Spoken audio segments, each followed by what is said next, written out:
Hi friends, welcome to my channel. இன்னைக்கு வந்து நம்ம பார்க்க போகிறது வந்து ஒரு ஹெல்த்தியான ஒரு டேஸ்டியான ஒரு கோதுமை பரோட்டா தான் நம்ம பார்க்க போகிறோம். இது வந்து நீங்கள் ஹார்டாக இருக்குமோ அப்படின்னு நினைக்காதீங்க. கண்டிப்பாக இது ஹார்டாக இருக்காது. ரொம்பவே சாஃப்டான ஒரு பரோட்டா ரெசிபி, அதுவும் கோதுமை மாவில். இதில் வந்து மைதா கிடையாது, ஒயிட் சுகர் கிடையாது, அப்புறம் வந்து பால் கூட கிடையாது. ஆயில் வந்து நான் நல்லெண்ணெய் தான் சேர்த்துருக்குறேன், கொஞ்சமாக தான் நான் சேர்த்துருக்கிறேன்.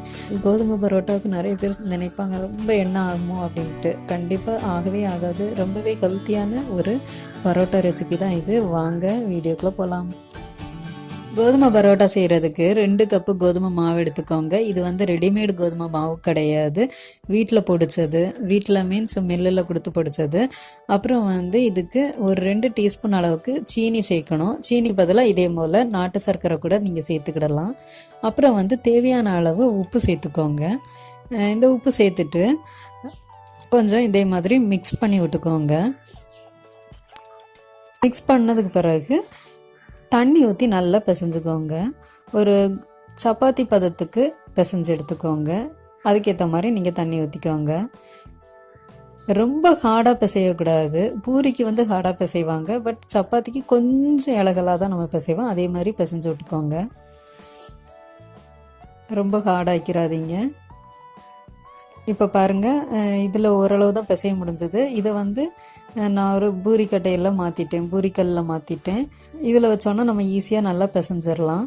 இல்லை நீங்கள் கவுண்டர் டாப்பை வந்து நல்லா க்ளீன் பண்ணிவிட்டு அதில் வச்சு கூட நீங்கள் பிசையலாம். நான் வந்து இதில் தான் பிசைகிறேன். இதில் எந்த அளவுக்கு நீங்கள் பிசைய முடியுமோ, அழுத்தம் கொடுத்து எந்த அளவுக்கு பிசைய முடியுமோ அந்த அளவுக்கு பிசைஞ்சு வச்சுக்கோங்க. ஒரு 15 நிமிஷம் நீங்கள் நல்லா பிசைஞ்சு எடுத்துக்கோங்க. அழுத்தம் கொடுத்து நல்லா பிசைஞ்சு எடுத்துக்கோங்க. அப்போ தான் உங்களுக்கு வந்து இந்த பரோட்டா சாஃப்டாக வரும். நான் வந்து ஒரு 15 நிமிஷம் நல்லா பிசைஞ்சு எடுத்துக்கிட்டேன். கையிலெல்லாம் ஒட்டவே செய்யாது இது. இதில் வந்து நான் எண்ணெயே சேர்க்கலை. எண்ணெய் சேர்க்காமல் எந்த அளவுக்கு பிசைகிறீங்களோ அப்போ தான் நல்லா சாஃப்டாக இருக்கும். இப்போ நான் நல்லா பிசைஞ்சு முடிச்சிட்டேன். இப்போ பாருங்கள் எந்த மாதிரி இருக்குன்னு. இப்போ இனி தான் நான் வந்து இதில் எண்ணெய் சேர்க்க போகிறேன். 2 டீஸ்பூன் அளவுக்கு எண்ணெய் சேர்த்துக்கோங்க. அது என்ன எண்ணெய்னாலும் ஒன்றும் இல்லை, எண்ணெயோ நெய்யோ எதுனாலுமே சேர்த்துக்கலாம். நான் வந்து நல்லெண்ணெய் தான் இப்போ நான் சேர்த்துருக்குறேன். இப்போ எண்ணெய் சேர்த்ததுக்கு பிறகு ஒரு 2 நிமிஷம் நீங்கள் இதே மாதிரி நல்லா அழுத்தம் கொடுத்து நல்லா பிசைஞ்சு விட்டுக்கோங்க.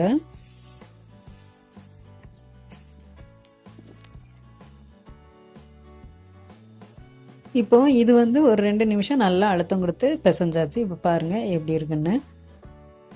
இதை வந்து நம்ம ஒரு பாக்ஸுக்கு மாற்றிடலாம். மூடி உள்ள ஒரு பாக்ஸுக்கு மாற்றிடுங்க. ஒரு ஸ்டீல் டப்பாவில் வச்சுருக்கேன். இதில் வந்து இதோட மூடியை வச்சு நான் மூடிடுறேன்.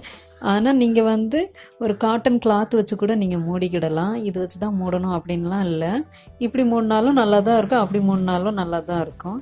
இது வந்து ஒரு 4லேருந்து 8 மணி நேரம் 8 மணி நேரம் ஊறிட்டுனா நல்லாவே இருக்கும்.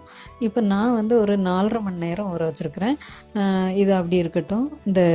இனி இதை வந்து நம்ம செய்ய ஆரம்பிச்சிடலாம். 4.5 மணி நேரம் நம்ம அப்படியே வச்சிட்டோம். இப்போ ஒரு வாட்டி லைட்டாக பிசைஞ்சு விட்டுக்கோங்க. அதுக்கு பிறகு நம்ம சின்ன சின்ன பால்ஸாக உருட்டிடலாம்.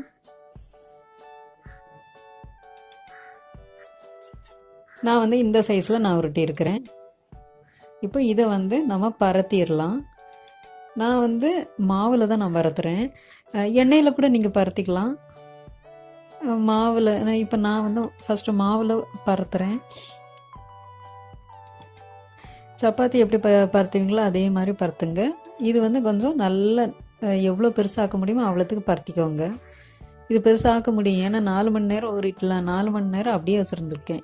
அதனால் நல்லா சாஃப்ட் ஆகிடுச்சு. எந்த அளவுக்கு பெருசாக இருக்குன்னு பாருங்கள். நான் ஓரளவு மீடியம் சைஸ் பால் தான் எடுத்தேன், அதுவே இவ்வளோ பெருசாகிடுச்சு. இது வந்து ரொம்பவே மெல்லிஸாக தான் இருக்குது. இது கீழே எண்ணெய் தேய்க்காததுனால உங்களுக்கு அது தெரில. அடுத்த இதில் நான் எண்ணெய் தேய்ச்சி காட்டுறேன். இப்போது இதுக்கு மேலே மட்டும்தான் நான் வந்து எண்ணெய் தேய்க்க போகிறேன். எந்த அளவுக்கு உங்களுக்கு எண்ணெய் வேணுமோ அந்த அளவுக்கு நீங்கள் எண்ணெய் சேர்த்துக்கோங்க.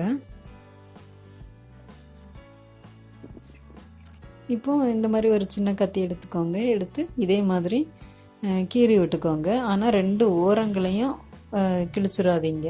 இதே மாதிரி நடுவில் மட்டும்தான் கீறல் விடணும். எல்லாத்தையுமே இதே போல் பண்ணிக்கோங்க லாஸ்ட் வரைக்கும். இனி இதை வந்து இதே மாதிரி உருட்டி எடுத்துக்கோங்க. இதில் நீங்கள் பார்க்கிங்களா அதே மாதிரி.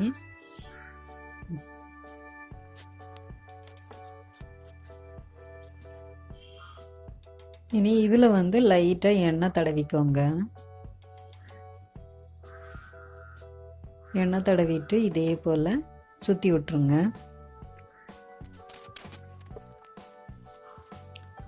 இதை வந்து ஒரு பாத்திரத்துக்கு மாற்றிடலாம்.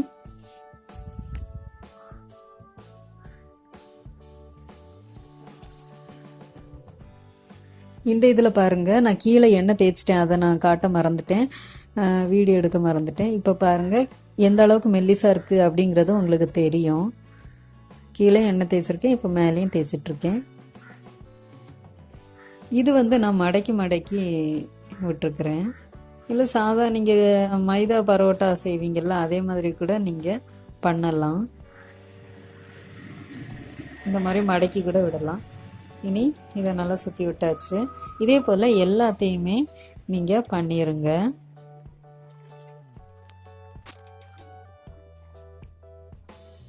இப்போ வந்து இதை நீங்கள் கையால் தான், இது சுடுறதுக்கு வந்து நம்ம லைட்டாக பரத்தணும். இதை வந்து கையாலேயே நீங்கள் பரத்தி விட்டுக்கோங்க.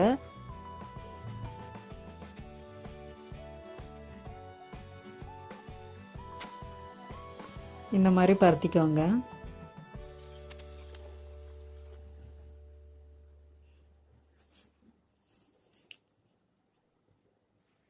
பருத்தியாச்சு. இதே மாதிரி எல்லாத்தையுமே நீங்கள் பருத்தி வச்சுக்கோங்க. இப்போ வந்து நம்ம சுட ஆரம்பிச்சிடலாம். அதுக்கு வந்து ஒரு ஸ்டவ்வில் வந்து ஸ்டவ் ஆன் பண்ணி ஒரு பாத்தி சுடுற கல் வச்சுட்டு அதில் எண்ணெய் தரத்திக்கோங்க. எண்ணெய் பரட்டிட்டு பரத்தி வச்சுருந்த பரோட்டாவை இதில் போட்டுடலாம். இப்போ ஓரளவு மேலே கீழே வந்துருச்சு. திருப்பி போட்டு எடுத்துடலாம். ஒரு 2-3 வாட்டி நீங்கள் திருப்பி போட்டு எடுத்துருங்க. ரெடி ஆயிடுச்சு. மீடியம் ஃப்ளேமில் வச்சு பண்ணுங்கள், அப்போ தான் நல்லாயிருக்கும். இது ஒரு 4-5 எண்ணம் நமக்கு வந்ததுக்கு பிறகு இதை வந்து நம்ம அடிச்சிடலாம். அடித்தா தான் நல்லா சாஃப்டாக இருக்கும். இதே மாதிரி அடிச்சிருங்க. அப்போ தான் லேயர்ஸ்லாம் நல்லா வெளியில் வரும், தெரியும். இங்கே பாருங்கள், நல்ல லேயர்ஸ்லாம் வந்துருச்சு. நல்லா சாஃப்டாக இருக்குது, நல்லா வெந்திருக்கு, சூப்பராக இருக்கும். நீங்களும் உங்கள் வீட்டில் வந்து செஞ்சு பாருங்கள். இதுக்கு வெஜிடபிள் குருமாவோ இல்லை கறி குழம்போ எது வச்சுனாலும் சாப்பிடுங்க, சூப்பராக இருக்கும். நீங்களும் உங்கள் வீட்டில் செஞ்சு பார்த்துட்டு எனக்கு எப்படி வந்துச்சுன்னு கமெண்ட்டில் சொல்லுங்கள். இன்னொரு வீடியோவில் நம்ம சந்திக்கலாம். பாய்.